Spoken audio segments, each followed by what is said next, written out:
Hello, folks. I make you welcome to Politics Around the World right here on Enterprise Television. My name is Henry Igwe, and of course, we'll be letting you in on everything happening around the world, of course, starting from Africa and crisscrossing around the globe. Very interesting stories, and of course, letting us into some of them. And I'm so very delighted to have with me today, to discuss many of the stories that we have today, Dr. Olayinka Oyewile. He is an educationist and also a public affairs analyst. Thank you so very much, Doctor, for being here. We truly do appreciate you on Politics Around the World today.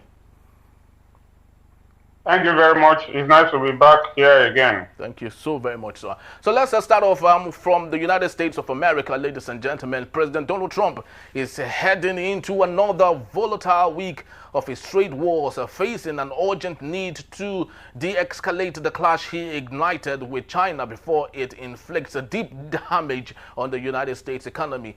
Chinese President Xi Jinping is so far declining U.S. pressure to call his American counterpart to seek a deal after the United States imposed 145% tariffs on a superpower rival, setting off a long-feared direct confrontation. This leaves Donald Trump repeatedly assuring Americans that his great relationship with the Chinese leader will head off a crisis, but unable to initiate talks in a standoff that risk tanking stock markets again and imposing real hardship on Americans. But despite the uncertainty, Trump is putting on a show of relishing multiple fights he set off, and he lapped up a standing ovation as he took a seat cage side at the UFC mixed martial arts event in Florida on Saturday night. The president, who styles himself as an ultimate political fighter, told reporters his reception at the UFC was somewhat legendary and showed that we are doing a good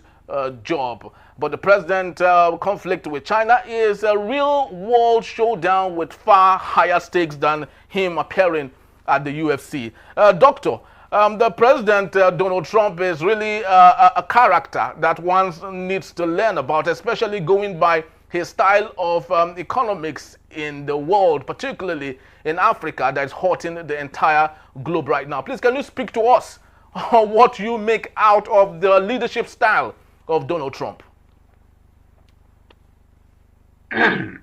Well, maybe to situate it much more properly, we'll just say that Americans asked for it and they got it in Donald Trump. Donald Trump is a successful businessman, in quotes, and he has done a lot of things that are very, very unorthodox and very, very unconventional. During his first term or his first coming, he did so many things that one would have thought Americans will have learned their lesson and know that allowing Donald Trump to come back for his second term is like setting America on a path of demystification. Because as it is now, some of the things he has been doing, if it were to be happening in the third world or developing world, they will be laughing at us and be saying, well, what else do you expect? But for it to be happening in the United States of America, the world superpower, is a humbling experience. Now, you came in, you said you want to shake the whole world, and you begin to impose tariff left, right, and center without thinking of the repercussion. America is not the only country that is industrialized. Even if it is the only country that is industrialized, America cannot depend on itself alone. America alone cannot be fighting the whole world. What is happening now is America is not it's not as if it's fighting the developing world alone, but it's fighting even the developed world. It's fighting almost everybody. Okay, look at it now. The tariff which he imposed unilaterally He has come back to say now that, okay, phones, laptop, and some other electronic things manufactured in China are exempted. Don't forget that most of these electronic companies, like phones, iPhones, and the rest of them, they are American companies, but they are operating in China. They have their factories in China. So you say you impose 100% tax or whatever on them. Is it that when they are coming in, you impose that tax? It is American business. Yes. It's only that they are in China because labor is cheap or is cheaper in China than in the US. So now, what do you now do?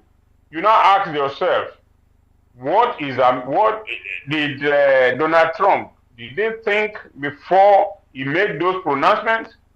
Did he speak with his trade experts? Did he speak with economists? Did he speak with people who know? I mean, I'm not an economist, and I don't claim to be one. So I don't claim to be a trade expert or an economic expert.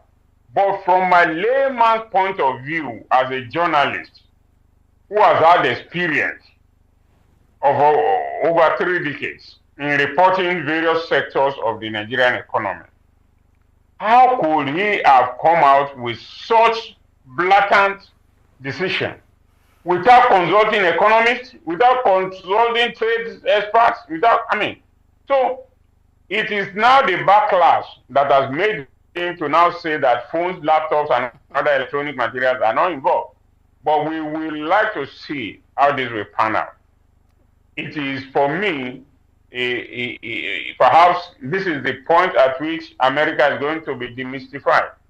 Everybody has always thought that America is the world power. America sneezes and the whole world catches cold. But with what is happening now, Donald Trump has come to make America look like a god with a clay feet. Very, very true, Doctor, because it's often said it takes so many people to build a nation, but it takes just one man who does not understand what others have done to destroy it. One would think that Donald Trump is an African politician with the way he is going about the things he does, which is, of course, very similar to what our own president Tinubu is actually doing. You know, bringing in policies without going through the books and understanding if those policies are good enough for their people. And that's the situation we found ourselves. But from Doctor, let's take a look at other matters from America. Let's maybe move to Eastern Europe, where we have it that Vladimir Zelensky, the Ukrainian president, has urged Donald Trump to visit Ukraine just to understand what Putin is doing to Ukrainian citizens. Russian missile strike on Sunday on the Ukrainian city of Sumy showed the urgent need to impose a ceasefire on Russia, declared the French President Emmanuel Macron. Everyone knows it is Russia alone that wants the war, according to Macron. Today, it is clear that Russia alone wants to continue with it, showing its scorn for human life, international law, and diplomatic efforts made by President Donald Trump, said Macron. Strong measures are needed to impose a ceasefire on Russia. France is working tirelessly towards this goal alongside its partners. Doctor, let's take a look at this matter. Everything still boils down on the table of Donald Trump. You know, at the time when Joe Biden, felt it has clipped the wings of Russia, Donald Trump has made the same Russia one of its not so good ally. He has automatically made the United States an ally of Russia against the European Union and every other person that has stood with America for a very long time. What do you think is the implication of this sudden going in bed with Russia, which has been a big enemy to the United States of America, especially since Donald Trump came into power?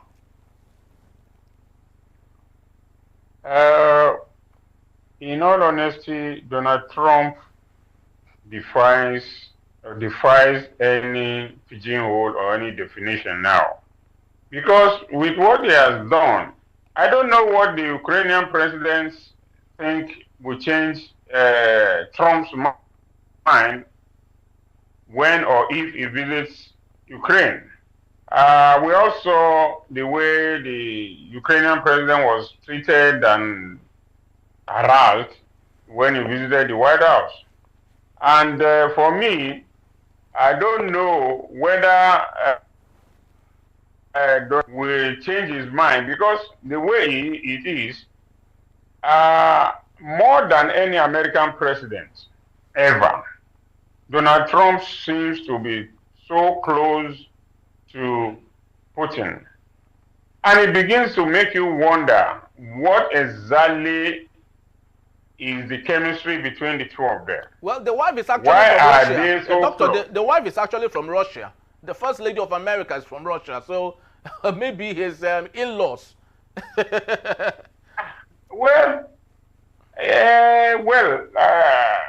I'm just hearing that because Donald Trump is not a man who can pigeonhole. So if that is true, could it be that his pillow talk that is working or the other room has said? So now back to what we are talking about. Now, I don't know what exactly Donald Trump wants to do with Ukraine and Russia. He wants to mediate, but he wants the mediation to be done to the benefit of Russia, not Ukraine, that is like the underdog in this matter. So I think the president, the Ukrainian president, may have a lot of tasks before him to convince this man, because as far as I'm concerned, at least judging from the encounter the Ukrainian president had with Trump the last time he went to the White House, as far as the White House is concerned, Ukraine, the President Putin is doing the right thing. So how does Zelensky hope to convince him to change his mind? Is it when he sees all the rubbles and all the destruction that Russia has inflicted on his country? That may not change the president, because the president already has his mind made up. He's a supporter of Putin, and for him to change his mind, something else has to give. However, I think the world is getting too tired or a bit weary of this long-ending war, no-ending war. When it started, people thought it was going to be just like a police action sort of thing, to quote from Nigeria in the 70s. But it has turned out not to be so.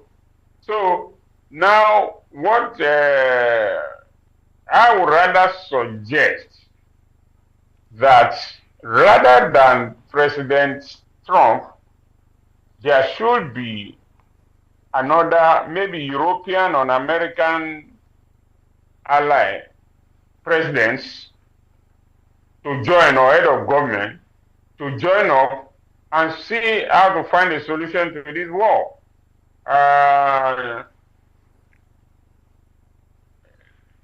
Both sides are weary now, and every side seems to be tired of the war. So I think President Trump's visit, I'm not sure is going to change anything at all, because the man has already made up his mind. Very, very He's true. a dying-in-the-wool person. He has already made up his mind. So any change, I'm not sure. Any change in policy, I can't bank on it.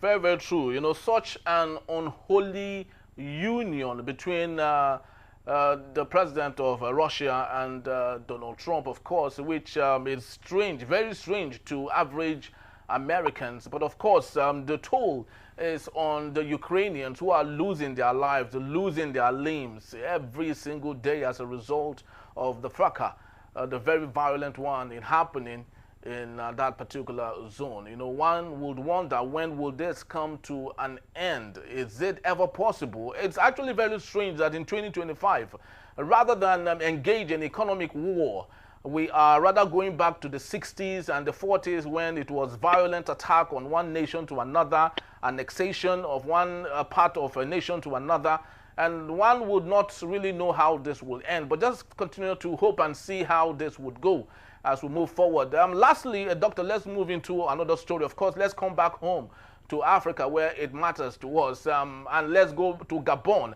And the question is, will election in Gabon lead to change? That is the question, because we have it that the leader of the 2023 coup d'etat, Brice Oligui Nguema, wins in a landslide victory in Gabon. General Brice Oligui Nguema has just won Saturday's election in Gabon and will lead the country for the next 7 years. Gabon is among 7 West and Central African countries where the military has seized power in recent years. When the army overthrew the president there in 2023, it ended the 56 years rule by the Bongo dynasty.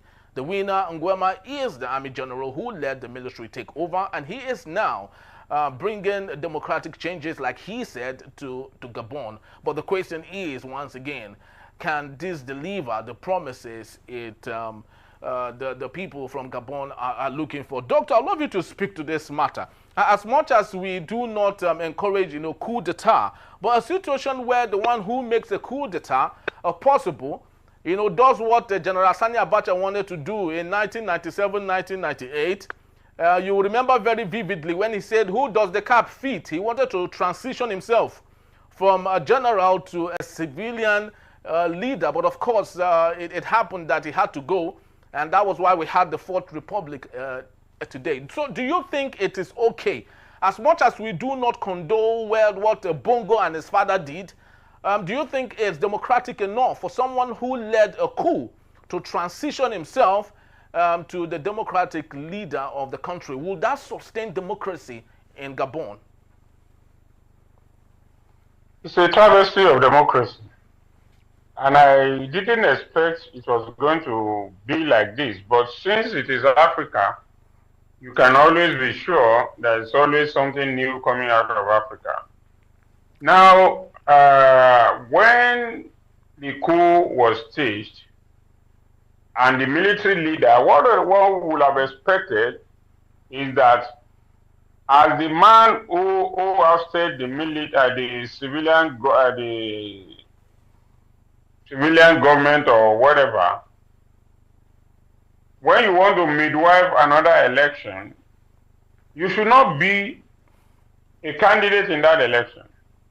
I think Nguema has done what is really terrible and wrong, and what most African leaders have done in the past that we thought is beyond, that Africa is beyond it now, but I'm surprised that it's still happening again.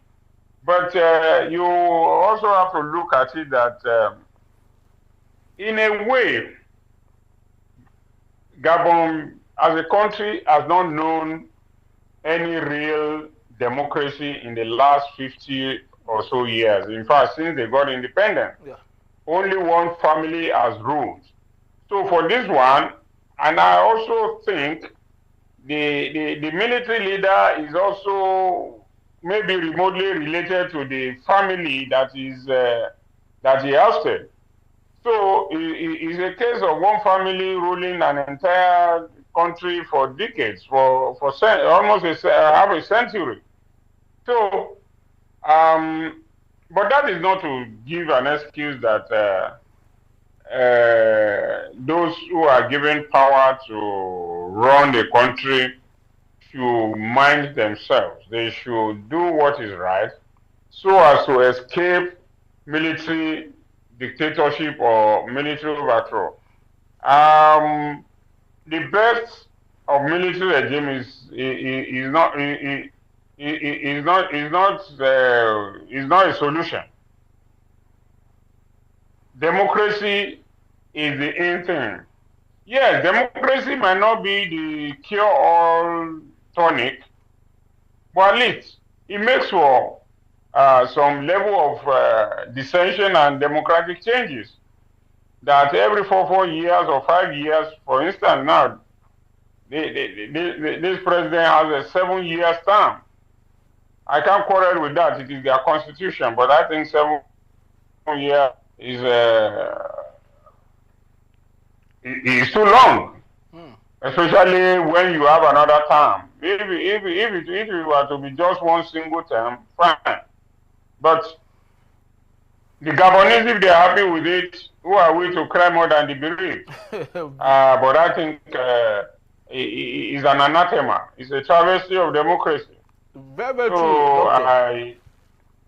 I hope that African leaders will be able to hear their views. But the issue is, even when they hear their views, what will come after? We've seen what has happened in the Sahel countries. So I don't know. I think the panacea to all this is good governance. Very true. That's all. Very, very true, Doctor, because the classical case is that of Abdel Fattah el-Sisi when he took over government from Mohamed Morsi from the Brotherhood, and it was okay for everyone. Even the West felt it was okay, especially the United States of America. Yeah. Knowing that that would continue to keep the ties between Egypt and Israel, which Morsi was not very okay with. So the ousting of Morsi was very okay for everyone. And al-Sisi has taken over the place right now and is ruling. And of course, the Egyptians are very happy. As I can say, with the government, he has transformed, created another city out of the old, capital that's there. So I just like you did say, the most important thing is good governance. If there's good governance, then I think people should be excited and happy. That's what I think. Yes, there's no alternative to good governance. Good government is the issue. It is because people don't deliver good governance that people even bother about the system of government sometimes. But we also need to look back and see that things are done the right way. Nguema, well, let's see how he works it out. Hoping that he will not also come and become another civilian military in civilian dress, because when they come, they don't want to abide by the tenets of democracy, which is very unfortunate, which is part of what we are witnessing now. Yeah, very, very, very true, Doctor. We wouldn't want another Bongo of Gabon or Museveni of Uganda. They've been there, or Paul Biya of Cameroon. Oh. They came into power and they made Yes. Don't remind me of those Gero-transic people. Very, very funny. All right, that's just about the time we have. Thank you so very much, Doctor, for making it a date with us today. Thank you. We really do appreciate you. It's been a pleasure. Thank you so very much, sir. All right, that's just the time we have on politics around the world today. I'd love to say thank you to you for making it a date. Remember, this is one story, and this is one program that we hope to bring to you every other week, where we, of course, move across the world, Africa to Europe, America, everywhere it's happening on politics and news and stories, events, whatever it is. We are here to bring it to you right here on Enterprise Television. Remember, you can go and visit us if you may. You can always find us at enterprisetvnews.com. You may equally like, comment, and follow us on all our social media platforms at Enterprise TV7. I am Henry Ikwebike. Thank you for watching, and I'll see you next time on Politics Around the World. Thank you, and have yourself a wonderful time. Bye-bye.